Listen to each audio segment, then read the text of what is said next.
आज मैं पढ़ाने जा रही हूँ राज्य के नीति निर्देशक तत्व। पिछली वीडियो में मैंने आपको मौलिक अधिकार पढ़ाए थे। आज मैं आपको नीति निर्देशक तत्व पढ़ाने जा रही हूँ। मौलिक अधिकार नागरिकों से संबंधित है, लेकिन राज्य के नीति निर्देशक तत्व राज्यों से संबंधित हैं।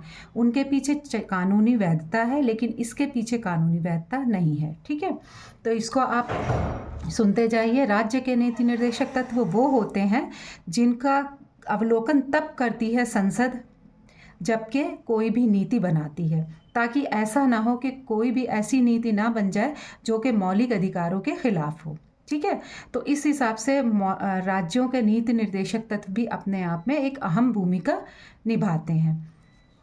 एक एक करके मैं समझा रही हूँ, आप लोग समझते जाइए और लगातार देखते रहिए। इससे पहले जो मौलिक अधिकार वाली वीडियो बनाई थी उसको भी आप सुनिए, पढ़िए और देखिए। कुछ भी समझ में ना आए तो कमेंट में हमसे पूछिए। देखिए, राज्य के नीति निर्देशक तत्व संविधान में कहाँ पर है या किस भाग में है? तो कौन से भाग में है?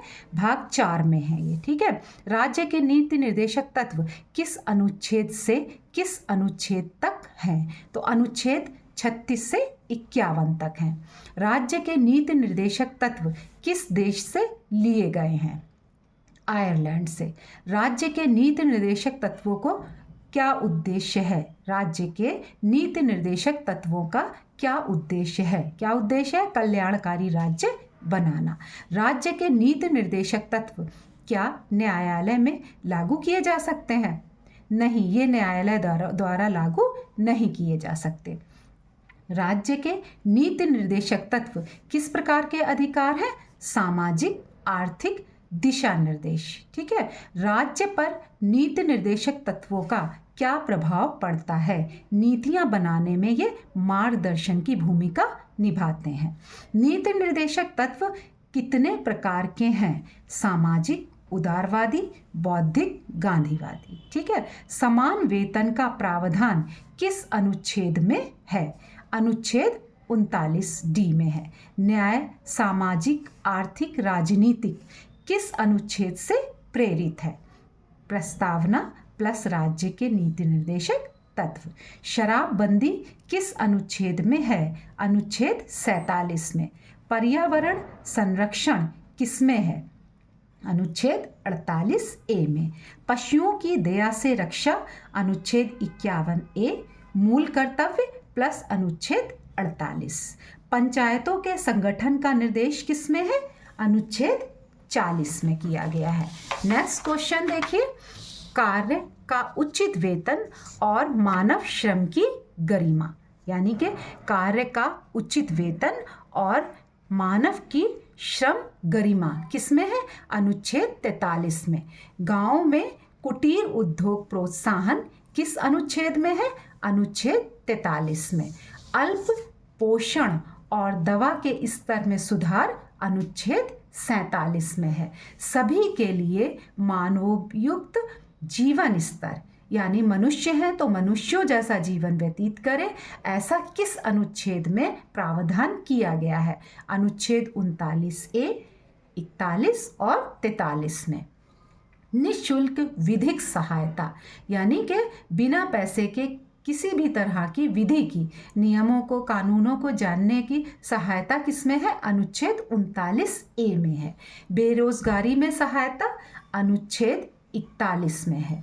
बूढ़े, रोगी, विकलांगों की सहायता अनुच्छेद 41 में ही है। शिक्षा एवं काम का अधिकार अनुच्छेद 41 में है। समान नागरिक संहिता UCC, यानी कि यूनिफॉर्म सिविल कोड, इसका मतलब है कि शादी, तलाक, गोद लेना, विरासत, भरण पोषण हर नागरिक के लिए एक समान कानून। ये किस में आता है? UCC, समान नागरिक संहिता। ये किस में प्रावधान किया गया है? अनुच्छेद 44 में। न्यायपालिका और कार्यपालिका का पृथक्करण, यानी अलग अलग, पृथक्करण मतलब अलग अलग होना, अनुच्छेद 50 में। कृषि और पशुपालन में सुधार किसमें दिया गया है? अनुच्छेद 50 में। गौ संरक्षण किस अनुच्छेद में है? गौ संरक्षण अनुच्छेद 48 में है। अंतर्राष्ट्रीय कानून का सम्मान किस अनुच्छेद में है? अनुच्छेद 51 में है। अंतर्राष्ट्रीय शांति का प्रचार भी अनुच्छेद 51 में दिया गया है। समाज में समानता का प्रचार अनुच्छेद 38 में दिया गया है। ठीक है, नेक्स्ट क्वेश्चन देखिए। असमानताओं को कम करना किस अनुच्छेद में है? अनुच्छेद 38 में ही है। ठीक है, संसाधनों का समान वितरण किस अनुच्छेद में है? अनुच्छेद 39A 39C में है। बच्चों एवं युवा शक्ति की सुरक्षा किस में है?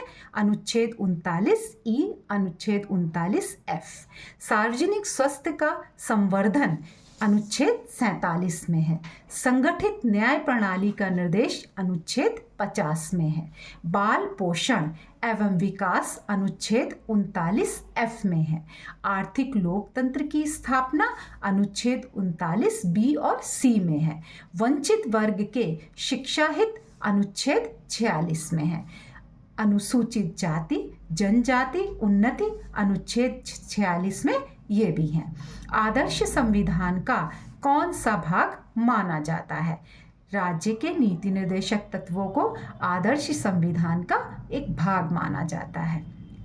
राज्य के नीति निर्देशक तत्व लागू क्यों नहीं किए जा सकते? क्योंकि ये नॉन जस्टिफिल हैं। समझ में आ रहा है? यानी कि इनके ऊपर कोई भी कानूनी दबाव नहीं है। राज्य के नीति निर्देशक तत्व किसके लिए मार्गदर्शक हैं? सरकार और विधि निर्माताओं के लिए। शुरू में ही हमने आपको बता दिया था कि जब भी कोई नया कानून बनता है तो ये नीति निर्देशक तत्व उसके मार्गदर्शन का काम करते हैं। नीतियां बनाने वाले जो भी हैं वो इनका अवलोकन करने के बाद ही कोई नई नीति को बनाएंगे। राज्य के नीति निर्देशक तत्व को सर्वोच्च प्राथमिक किसने कहा है? नेहरू ने कहा था। पंडित नेहरू ने कहा था कि राज्य के नीति निर्देशक तत्व सर्वोच्च प्राथमिक हैं। आदर्श समाज का इसको एक मार्ग माना था उन्होंने। राज्य में न्याय के 3 आयाम कहाँ पर हैं? प्रस्तावना में और अनुच्छेद 38 में। ठीक है, विश्व न्यायपालिका को प्रोत्साहन किस अनुच्छेद में दिया गया है? अनुच्छेद 51। ये अनुच्छेद 51 जो है वो अंतर्राष्ट्रीयता से संबंधित बहुत कुछ बताता है। बच्चों के लिए मुफ्त और बाध्यकारी शिक्षा का मार्गदर्शन किसमें दिया गया है? अनुच्छेद 45। ठीक है, और बाद में 21A में भी कर दिया गया इसको। 6 से 14 वर्ष के बच्चों की शिक्षा पहले कहाँ थी? अनुच्छेद 45 में राज्य के नीति निर्देशक तत्वों के अंतर्गत थी। पर्यावरण व वन संरक्षण का नीति निर्देशक तत्व कौन सा है? अनुच्छेद 48A। विदेश व्यापार को प्रोत्साहन कौन करता है? अप्रत्यक्ष रूप से अनुच्छेद 38 और 39। कार्यस्थलों पर समान वेतन किस प्रकार का सिद्धांत है? समाजवादी सिद्धांत। राज्य के नीति निर्देशक तत्वों का लक्ष्य क्या है? क्या लक्ष्य है? देश में सामाजिक आर्थिक और राजनीतिक न्याय स्थापित कर कल्याणकारी राज्य को बनाना। ठीक है, ये सारे हैं नीति निर्देशक तत्वों के अंतर्गत व्यवस्था की गई है इन सभी चीज़ों की। और जितने भी नियम और कानून बनाने वाले हैं इन सब को एक बार इसका अवलोकन करना होता है। इसका अवलोकन करके ही वो नई नीतियाँ बनाते हैं। अगर फिर भी आपको इसमें कुछ भी समझ में नहीं आता है, कुछ पूछना है, तो आप कमेंट बॉक्स में पूछ सकते हैं। चैनल को सब्सक्राइब कर दीजिए, बेल आइकन दबा दीजिए ताकि नई वीडियो आपको दिखती रहे। और जो भी बच्चे जिस भी कंपटीशन की तैयारी कर रहे हैं वो सारे ही इसमें पढ़ते रहिए। आपको कुछ कुछ समझ में सब कुछ आता ही रहेगा। ना भी जो भी समझ में ना आए आप हमसे पूछ सकते हो, मैं ज़रूर उसका जवाब दूँगी।